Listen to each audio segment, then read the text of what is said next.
सिवान हो चली छपरा सिवान से हमनी के कोनो मतलब बना राखी से ऐसे कि ये आज घर आज रात भर खाती हमरो बा हम रहुए लोग के बानी यदि ना रहती तो यूट्यूब के नंबर लेके डॉक्टर साहब फोन कर देने। हाँ तो चले बढ़ जा बाबा महेंद्र बाबा जे पूर्वी के रचयिता पूर्वी खाटी माटी के महेंद्र बाबा के ना जाने ना जी।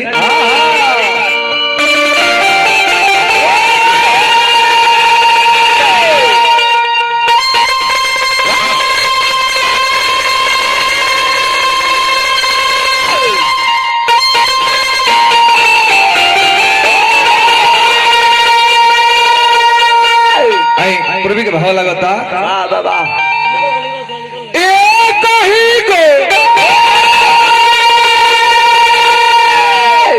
अरे मोतिया के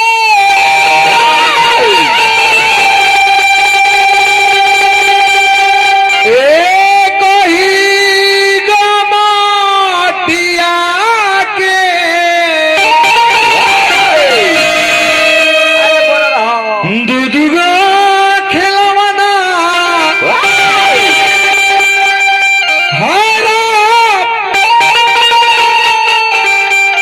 दूध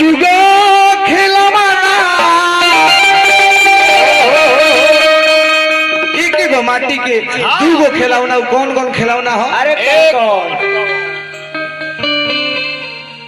कौन कौन खिलौना हो? भगवान के लगे ऊपर पिता परमेश्वर के लगे एक गो माटी बा उससे दूगो खिलौना बनावे ले। एगो के नर कहल जाला एगो के नारी कहल जाला। एक ही गो अरे मोतिया के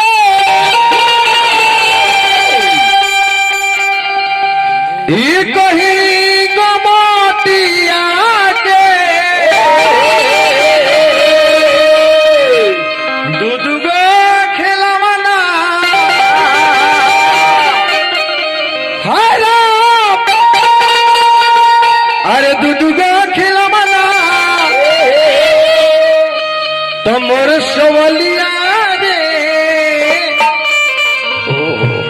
अरे गोरे वाला एक गो कुम्हार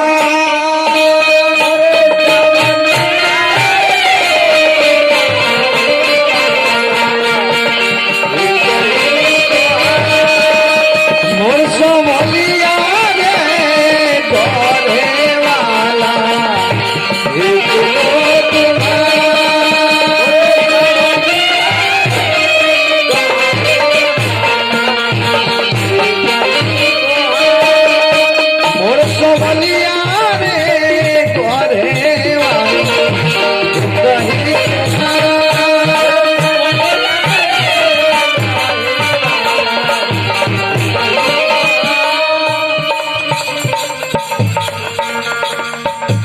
एक ही गोमटिया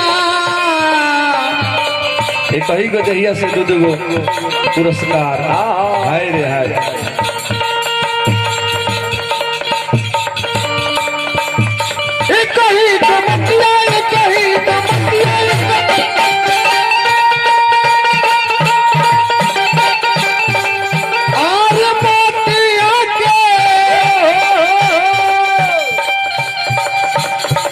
एक ही गोमटिया के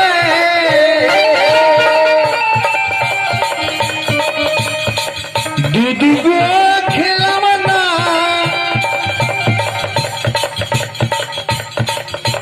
ए सवलिया मोर सवलिया रे गोरे वाला कहीं को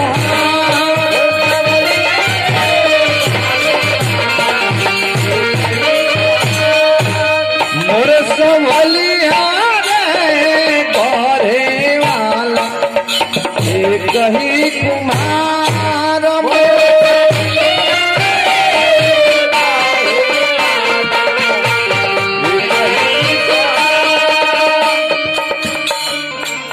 जी पूर्वी के रचयिता महेंद्र बाबा लिखा था नहीं कौना खिलौना कौना खिलौना कौना